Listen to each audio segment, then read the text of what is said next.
मार्केटमध्ये नुकताच कार्यक्रम संपन्न झाला. आदरणीय नरेंद्र पाटील साहेब उपस्थित झाले होते आणि त्या कार्यक्रमाचं आयोजन केलं ते सन्माननीय वामनराव बाजारे सरांचं आगमन झालंय. मी त्यांनाही विनंती करतो दीप प्रज्वलन करण्यासाठी आपण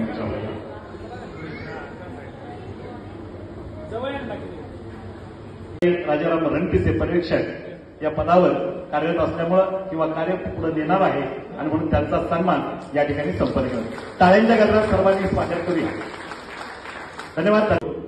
आणि ते इंजिनियर झाल्यानंतर खऱ्या अर्थानं आज सेवापूर्ती होती ती म्हणजे आपल्या वडिलांची आणि म्हणून वडिलांप्रती सद्भावना या ठिकाणी व्यक्त करत असताना जे बीटेक इंजिनियर आहेत ते शुभमजी रणपिसे आपल्या कुटुंबातील एक सदस्य नात्यानं त्याच्या आठवणी साठवणी आणि खऱ्या अर्थानं जो सन्मान आयुष्यभर ज्या वडिलांना आपल्याला दिला त्या सन्मानाच्या बळावर मी मोठा झालो आणि म्हणून त्याची कृतज्ञता व्यक्त करण्यासाठी मी विनंती करणार आहे सन्मानित शुभम यांना आपणही देखील थोडक्यात मनोगत व्यक्त करावं. चला.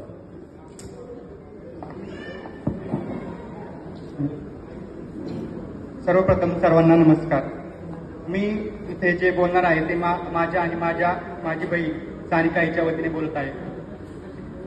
खरे तर आज इथे उभा आहेत त्या एका अतिशय विशेष भावनिक कारणासाठी, ते म्हणजे आज माझे वडील सेवानिवृत्त होत आहेत. खरं तर एवढ्या मोठ्या व्यासपीठावर इतक्या आदरणीय मान्यवरांसमोर आणि अधिकाऱ्यांसमोर आणि आपुलकीने बघणाऱ्या श्रोत्यांसमोर बोलण्याची माझी पहिलीच वेळ, तेव्हा थोडा संकोच किंवा शब्द मागे पुढे झाले तर तेवढंच क्षमा असावी. परंतु जरी मी प्रथमतः बोलत असले तरी मनातल्या भावना आणि शब्द हे मात्र प्रामाणिक आहेत.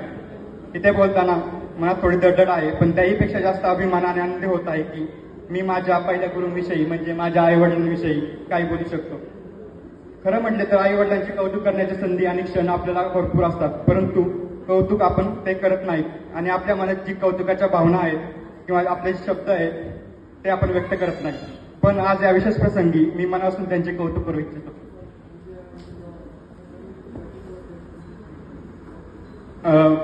आमच्या वडिलांनी केवळ एक कर्तव्यदक्ष ग्रामपंचायत अधिकारी म्हणूनच नव्हे तर एक आदर्श पती, जबाबदार वडील आणि आपण माणुसकी जपणारा समाज बांधव म्हणून आपले जीवन घडवले. आणि आमच्या आई जिने नेहमी सावलीसारखी त्यांना साथ दिली. प्रत्येक कठीण प्रसंगी त्यांच्या पाठीशी उभी राहिली, त्यांना बळ दिले. त्यांनी कोणत्याही कामात कधीही मागे पुढे पाहिले नाही. त्यांनी कित्येक लोकांना मार्गदर्शन केले, सहकार्यांना मार्गदर्शन केले, तसेच अनेक सहकारी जोडले. व्यक्तिगत आयुष्यातही त्यांनी आमच्या कुटुंबासाठी अनेक त्याग केले. त्या आमचे शिक्षण, आमचे उज्ज्वल भविष्य, आमचे सुख यासाठी त्या दोघांनी आपल्या इच्छा गरजा बाजूला ठेवल्या आणि जे काही आम्ही आहोत ते या दोघांमुळेच. आज जरी ते सेवानिवृत्त होत असले तरी त्यांचे मार्गदर्शन आम्हाला तसेच त्यांच्या सहकार्यांना नेहमीच लाभत राहील.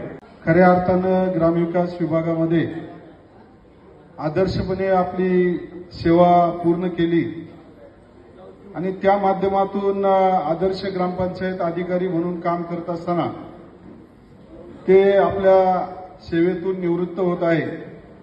असे श्री सत्कारमूर्ती राजाराम दामू रणपिसे भाऊसाहेब यांचा आज सेवापूर्ती सदिच्छा समारंभ सर्व मित्रपरिवाराच्या माध्यमातून आपल्या ग्रामसेवक संघटनेचे सचिव शंकरराव ढोरे आणि सर्व पदाधिकारी यांच्या प्रयत्नातून नियोजनातून हा आगळा वेगळा कार्यक्रम नीलकमल मंगल कार्यालयामध्ये संपन्न होत आहे. आपणा सर्वांचं शाब्दिक रूपानं सुदामरावांनी स्वागत सन्मान या ठिकाणी करत असताना व्यासपीठावरील सर्वच मान्यवर, त्यामध्ये आपल्या ग्रामसेवक संघटनेचे पुणे जिल्ह्याचे अध्यक्ष अमोल भोळवे साहेब, राजगुरुनगर सहकारी बँकेचे विद्यमान अध्यक्ष उद्योगपती सागरशेठ पाटोळे, आपल्या खेड पंचायत समितीचे माजी सभापती अंकुशराव राक्षे, त्याचबरोबर खऱ्या अर्थानं ज्यांनी भाऊसाहेबांचा सेवेतील जीवनपट सांगण्याचं काम केलं आणि एखादा अधिकारी कशा पद्धतीनं चांगलं काम करू शकतो हे सांगण्याचा प्रयत्न ज्यांनी केला ते आंबेगाव कृषी उत्पन्न बाजार समितीचे सभापती आमचे सहकारी मित्र निलेश स्वामी थोरात असतील, आणि त्याचबरोबर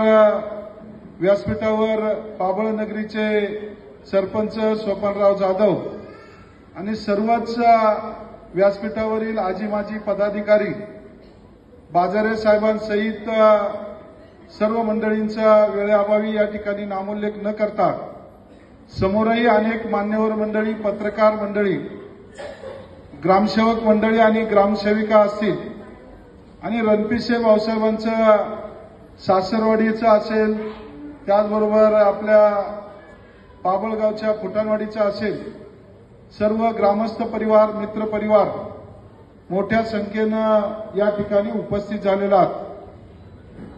खऱ्या अर्थानं त्यांच्या मानपत्रामधून सांडभोर भाऊसाहेबांनी या ठिकाणी वाचन केलं आणि संपूर्ण त्यांच्या जन्मापासून तर आजपर्यंतचा सेवापूर्तीपर्यंतचा त्यांचा कार्यकाळ आणि प्रवास कशा पद्धतीने झाला हे मानपत्रातून त्या ठिकाणी सांगण्याचा प्रयत्न केला.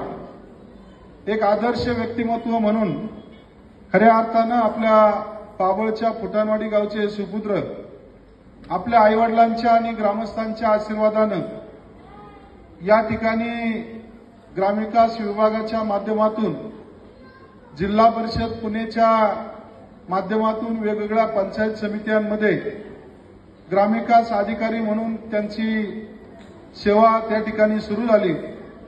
पाहता पाहता आपल्या खेड तालुक्यामध्ये सुद्धा राजगुरुनगर ग्रामपंचायत असताना राक्षेवाडी असेल, सातकरस्थळ असेल, कडाचीवाडी असेल, मेदनकरवाडी असेल आणि पश्चिम भागातील अनेक दुर्गम गावं असतील आणि त्याचबरोबर शेजारी आंबेगाव तालुक्यामध्ये शेवाळवाडी असेल आणि तांबडेमाळा असेल, अशा वेगवेगळ्या ठिकाणी त्यांनी आपली सेवा करण्याचा प्रयत्न केला.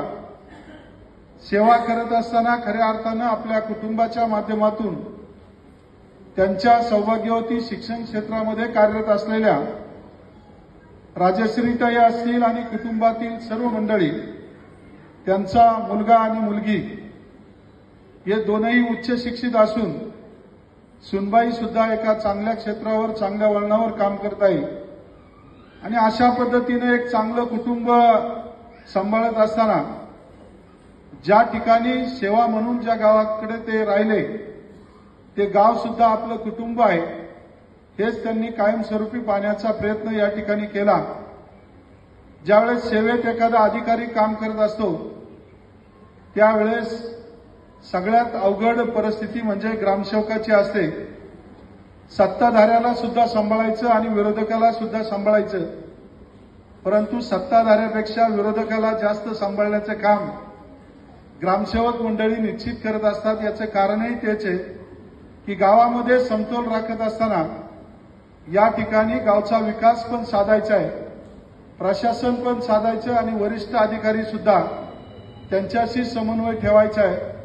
आणि अशी कसरत करत असताना भाऊसाहेबांचं या ठिकाणी मनापासून काम निलेश सभापती यांनी स्वामींनी सांगितलं